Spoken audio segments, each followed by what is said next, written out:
Hello my bookish lovelies, Kira here, and today I am going to be talking about all of the books that I read in the month of December 2019. This is the last wrap-up of the decade, so I'm really excited to be diving into this as well because I actually had a really busy month in December, and I was really surprised because I still ended up somehow managing to read 12 books. Granted, a lot of them were pretty short though, so I mean that's probably another thing too, but I'm really excited with the fact that I got through quite a bit of the books that I wanted to, and I actually succeeded in getting to pretty much all of my very top priority books. I unfortunately did not end up finishing The 7 Deaths of Evelyn Hardcastle, so I actually kind of backburnered that. I'm going to try to reattempt it later because when I first started reading that I just wasn't feeling it.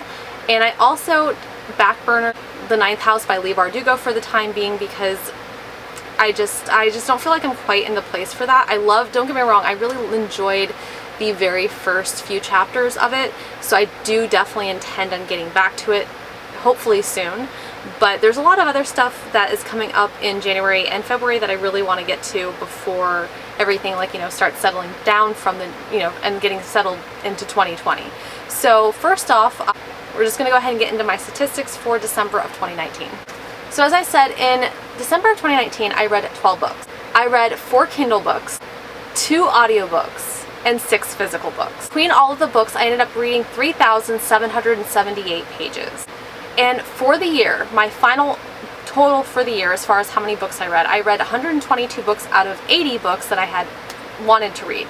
So I actually did really well as far as my goals go for how many books I wanted to read. I set it to 80 because I wasn't sure if with all the bigger books, and actually, ironically enough, I am actually going to be reading a lot more bigger books in 2020. The books that I had meant to read in 2019, I'm pushing back to 2020 apparently because I never got to them in 2019. So I've already started reading some of my bigger books, so we'll see if I still end up making my goal of 100 that I had in 2020. I did do a goals video, so if you guys are interested in that, you guys can go watch that as well, but we're going to go ahead and get into the wrap-up. So the month of January was really about finishing up some series that I had that I was currently going through. So the very first book that I read December of 2019 was Behind the Hands That Kill by J.A. Remirsky. This is book number 6 in the Company of Killers series. It is a romance book with assassins in it. I will say that I actually managed to finish this series, so I'm not going to talk too much about this because this is the 6th book in the series, but I will say that I didn't really like it as much as the preceding ones. I was glad that we got to see more of Victor, who is our main love interest in this, and we got to see Isabel kind of reacting to that.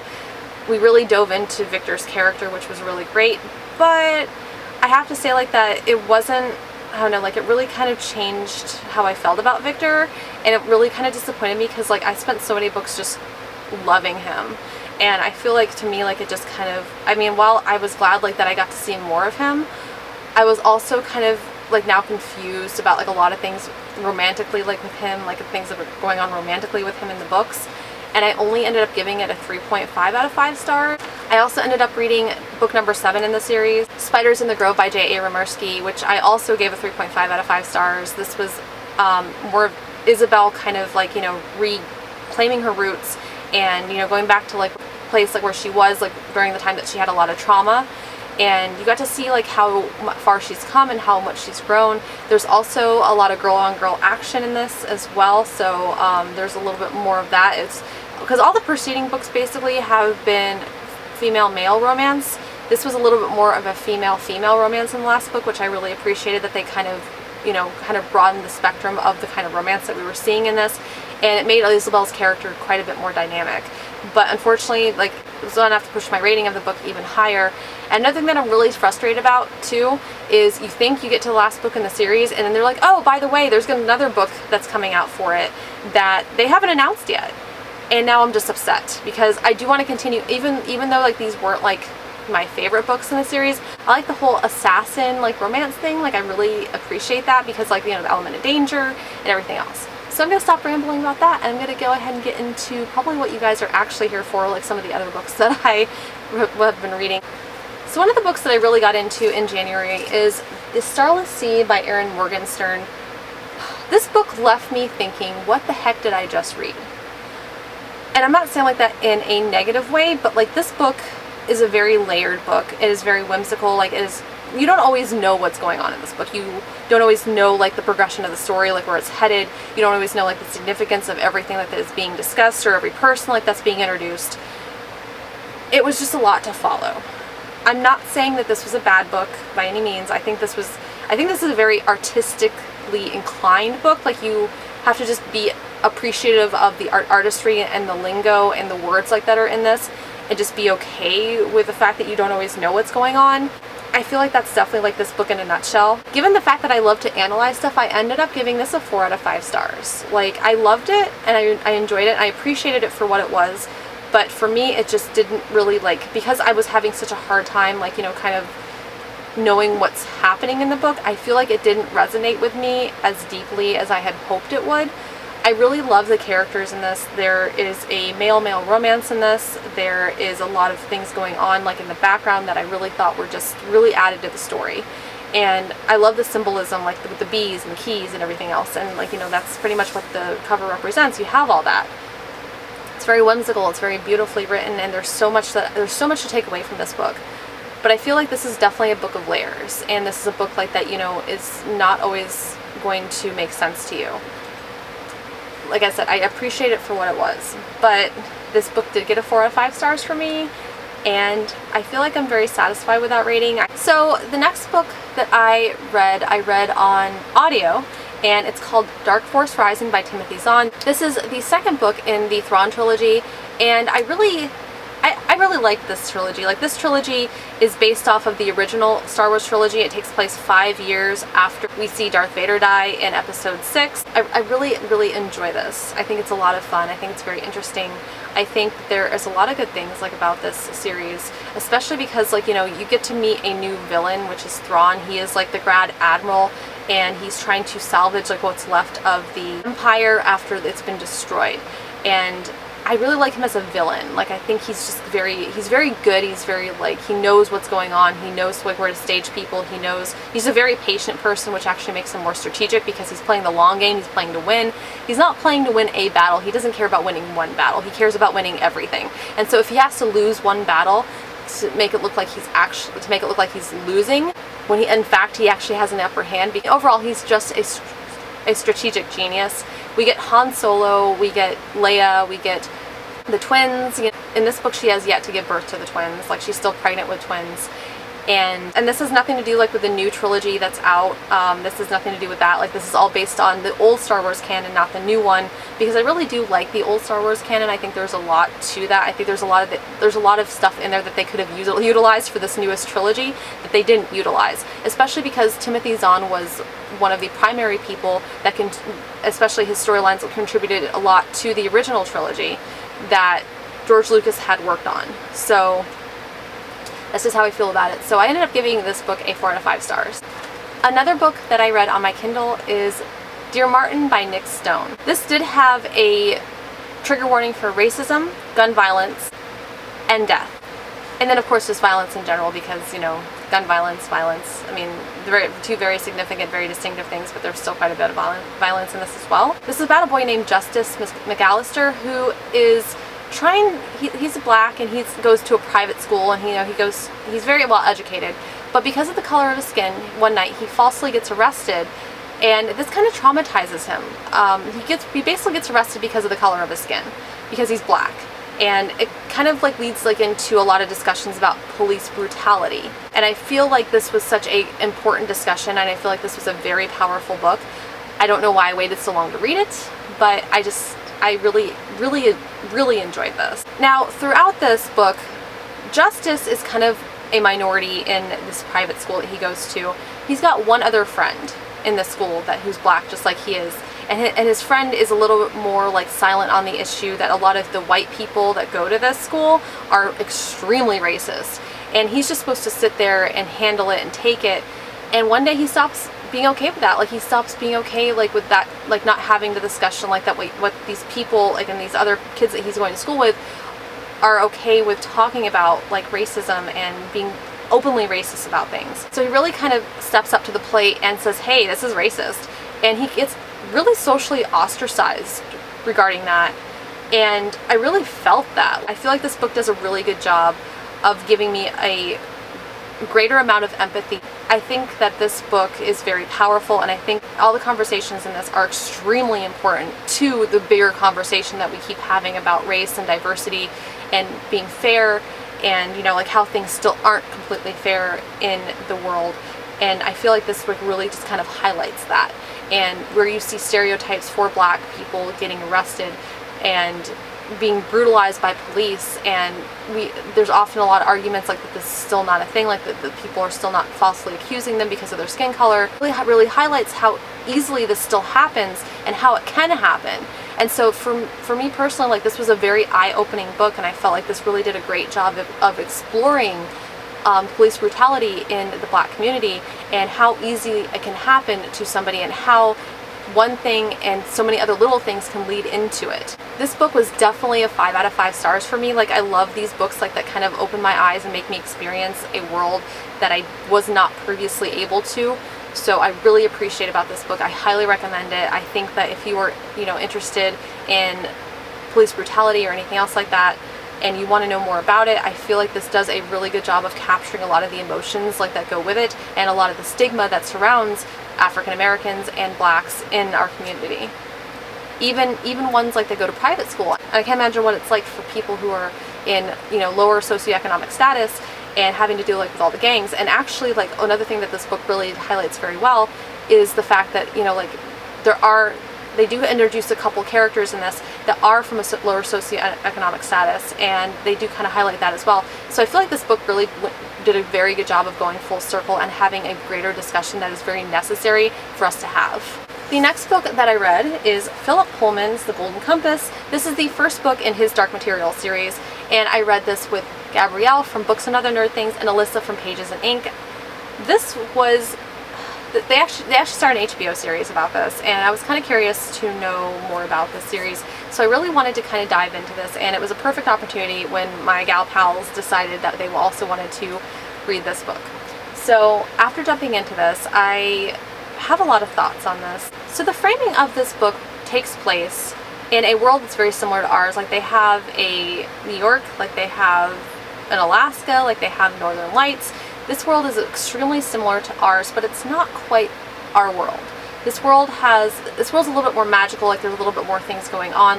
As kids, you have what they call a daemon on your shoulder, and as kids, those daemons change. Now, as you get older, those daemons settle on one particular form, and so there's kind of like a lot of talk about dust in this, and what dust is and everything else. Honestly, like, reading this book, I still am not 100% sure what dust is, but I feel like all 3 books, because this is the beginning of a trilogy, you start to kind of explore it. The second book is supposed to go into more of our world and how it relates to their world, and I'm really kind of curious about how that's going to play into everything as well. I really like Lyra. Lyra is the main character. She's a little girl. She's got her daemon, and she's trying to rescue who she believes to be her uncle, and she's trying to go through and get him from the north, because she hears like that he's being held captive by armored polar bears. So another magical aspect. And these armored polar bears, like, they're huge and they're very strong, and so like she has to kind of figure out how to get up there to rescue him. In the midst of everything, like, she meets a lot of people along the way. She learns a lot about herself and the world around her. She learns a lot about the ongoing politics and these people that are called gobblers that are kidnapping kids and taking them back up north. So a lot of stuff is going on in this. I'm not going to go into spoilers in this video at all. I think that if you really kind of enjoyed the original movie with Nicole Kidman like I did, this is definitely going to be like a little bit different. Like, there are quite a few differences in this. I'm not going to go into that either, but you'll see it if you watch the movie versus this. I wanted to go ahead and get into this because I do want to watch the series, but I also hear that the series has things from the second and third book, so I'm not going to go there just yet. I just kind of want to finish the trilogy, but hopefully we'll be continuing on with this buddy read very soon. I ended up giving this book a 4 out of 5 stars. The next book that I read is called Hart Berries, a memoir. Therese Marie Manholt. This was a very short book. It's only like about 143 pages. Yeah, it's only about 143 pages. And this was such a hard-hitting book. It was very poetic, very strong, very powerful. really stole my breath because there was just, has a big trigger warning for abuse and having a child ripped away from you after you've given birth to it, and it really kind of dives into that. I just, wow, like this entire book was just something else. Like, it was an experience. There's only so many words like that I can actually have to kind of talk about this book. So I'm going to talk, so instead I'm just going to, I want to give you guys like an idea, like a little bit more of the writing style. So I have a few quotes in here like that I really, really liked. So one of the quotes is, "The thing about women from the river is that our currents are endless. We sometimes outrun ourselves." So that, oh my God. This book still has me speechless, obviously. In spite of how speechless I am in this book, I still end up giving this a 4 out of 5 stars. This just, it's almost hit me like a little bit too hard. Like, I almost feel like this resonated with me like a little bit too much, and so like, I'm glad it was so powerful, but at the same time, like, I physically like felt everything that she was describing, which says a lot about the book, but at the same time, like, it was almost too much for me, which is saying a lot. Has a big trigger warning for molestation, abuse, alcoholism, child abuse, and codependency, and so like there's a lot in this like that just makes this a very hard-hitting book. You can definitely tell like that she's a very intelligent person, but like in her nature she also has a lot of neurosis going on, which is like the clinical term in psychology that you typically use for people like that have problems like mentally. The thing about her is, and the writing style is, it's very cyclic nature, and often people who have issues like mentally, you know, like, or get stuck in a rut, like they are have a very cyclic pattern of thinking, so like they keep coming back to the same thing and they keep ruminating over and over and over again, expecting a different result, and they don't get a different result. Like they're just kind of caught in a cycle that they have to figure out how to get out of. And this book really kind of reflected that. During the time that this book was written and describing everything, she actually did end up in a mental institution to try to help work things out for her, and she found kind of a safe, soulless place and a safe, quiet place in the mental institution. And throughout the book she kind of references that, and she kind of imagines like that safety that she had there. You can definitely tell like that it was a safe haven for her. This was just so much, and it was very powerful, and it was very beautiful, like on a lot of different levels.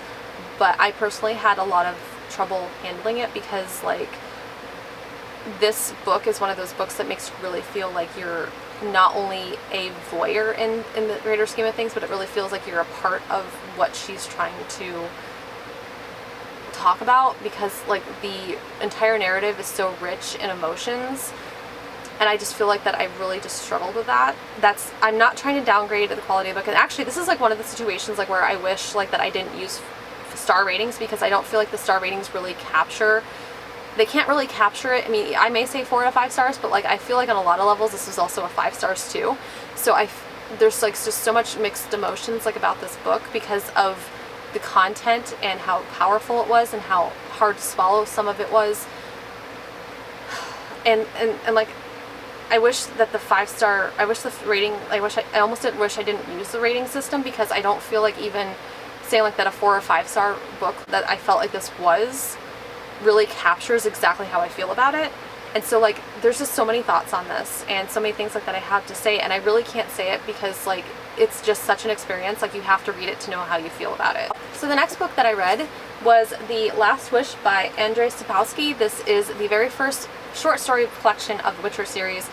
I really struggled with this one. I thought that this was, I mean, it wasn't a bad book, but, and I really liked getting into the Witcher world. Like I thought the world was very rich in detail, and I liked the monster aspect and the monster hunter. And in a lot of ways, a lot of these stories felt very reminiscent of classic fairy tales that had a monster, like, or more grotesque like twist to them.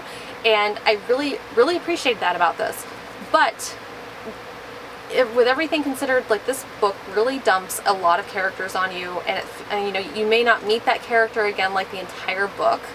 And it was just very overwhelming because like I felt like every short story was a new set of characters, and I really had just a lot of trouble bonding with the characters that they introduced us to because I didn't have the time. Like it was a short story collection, and I struggle with short story collections. I'm not always like the best with reading short story collections because of that fact.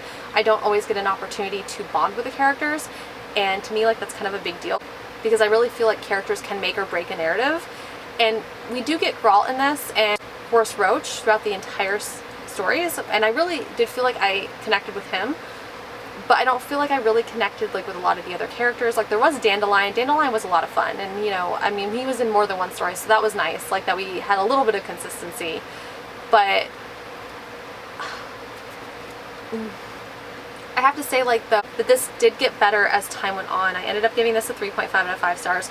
There is a story in the end of this called The Last Wish, which is what this book is titled for, and it has Yennefer in it. We don't get to see Yennefer until the very last story, and I have to tell you, out of all the stories like that I came across, this one was the best out of all of them, and this is what earned this for me a 3 out of 5 stars because of that.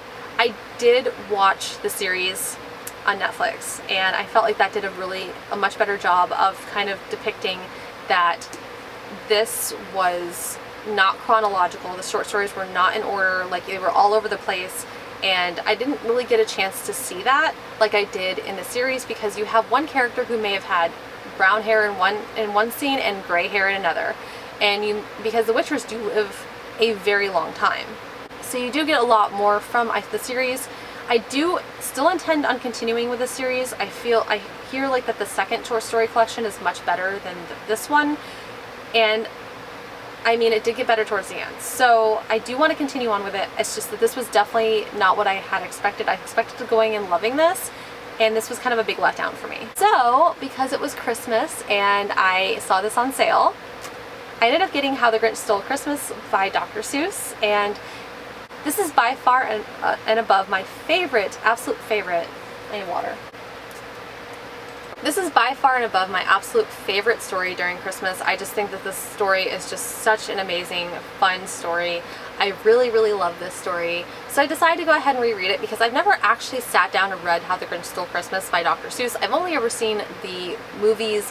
I love the original with Boris Karloff, and I love the one with Jim Carrey. I haven't seen the new CGI one, but like, I mean, why? I don't really feel like I need to because I love the original one so much, and I've heard that the newest CGI one was definitely not as good. If you guys know anything about that, leave a comment below, but I heard it's not as good.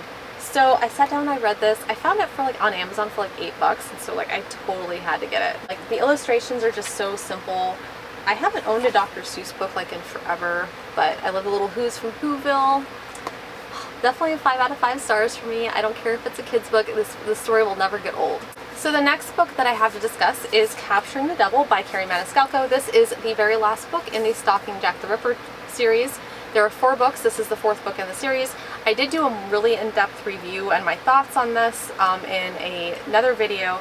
I'm not going to go too far into my thoughts on this in this video because I talked so much about it in that video, but I will say that out of all of the books, I feel like this was my least favorite.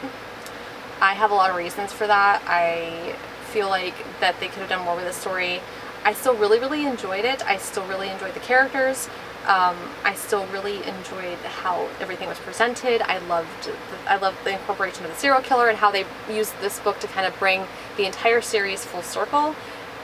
We still get Thomas Cresswell and Audrey Rose, which was just so much fun because I love those characters. We also get to run into an old friend during this book, which is wonderful as well. He was in the 3rd book, and if you guys have read the 3rd book, you guys probably know who I'm talking about, but I really, really love this. I ended up giving this a 5 out of 5 stars. I had a lot of conflicting emotions about this, but overall I still really enjoyed it. I'm just so sad that this is the last book that I will ever be able to have in my hands, like where I can interact with these characters. Maybe at some point Carrie Maniscalco will think about like kind of redoing this again, maybe like, with different characters, maybe like their kids. Maybe like we'll see, some, fun sleuthing with their kids. Who knows? But such a good book and definitely recommend it. So we're on book number 11 right now, and that book that I read is The Last Command by Timothy Zahn. This is the 3rd book in the Thrawn trilogy and takes place 5 years after the fall of the Empire, which is pretty much 5 years after episode 6. This was the end of the trilogy. Now there actually, because this is the expanded universe, there are more books like that come after this. This is just the isolated 3-book trilogy, and after this I believe are the Hands of Thrawn. So they do continue on with the series. This was definitely like, we have Luke, we have Leia, we have Han Solo, we have a new character named Mara Jade, we still have Chewie, We still have a lot of the classic characters. This is part of the old canon once again, just like the previous book. I'm not going to say too much about this because this is the third book in this trilogy, and if you're interested in it and you like the original trilogy, definitely check this out. But I will say this. In this book, Leia gives birth to the twins, and I have never in my life had an experience like where, you know, you get to see a Jedi or somebody with Jedi-like abilities giving birth, and it's like she could feel the twins and their thoughts and like their concerns and everything else. It was a very intense scene, and I was just in awe of how well it was written. So I will say that about the book. I don't like want to go too much into it. I ended up giving this a 4 out of 5 stars. So picking a last book for the decade was kind of a big deal. And I decided to go ahead and pick one that has been on my TBR for a while, an Enchantment of Ravens by Margaret Rogerson. I've seen this book around. Like, a lot of people really love this book. A lot of people have really enjoyed this book. This book's kind of a big deal around the internet, especially on BookTube. This is about a girl named Isabel. Isabel paints. She paints very well. She paints a lot of the upper class fae. And out of all of the painters in the land of fairy, she is the most revered because she is just so talented. In this world, fairies cannot partake in doing anything crafty. They cannot cook, they cannot paint, they cannot do any sort of artistry. So it's very revered that they have humans do that for them. So kind of a really big deal. So one day she interacts with this guy named Rook, and he is actually the king of the fall court in fairy, and she decides that she sees something in him that is very much human, and she paints it, and he freaks out and he decides to take her back to fairy to stand trial. That's pretty much like how we get introduced like to all of these characters. So that was pretty much like the description I got like when I was very first introduced to the whole idea of this book, was that she was being punished because of the fact that she painted emotions into Rook's painting.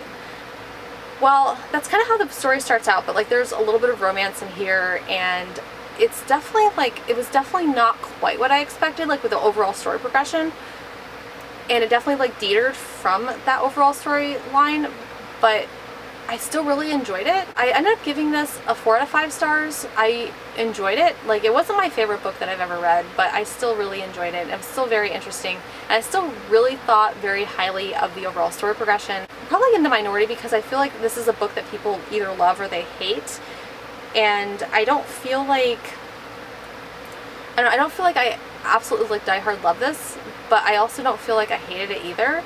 I feel like it was above average for me, which is like why I rated it 4 out of 5 stars, but it's kind of just how I feel about this book. Well guys, thank you so much for watching. I hope you guys like this. If you guys like this, hit the little like, hit subscribe, hit the little bell icon if you guys want to receive emails every single time I post. I am on Instagram, Twitter, Amazon, and Goodreads. Those links are linked in the description below, and I will see you guys again very soon.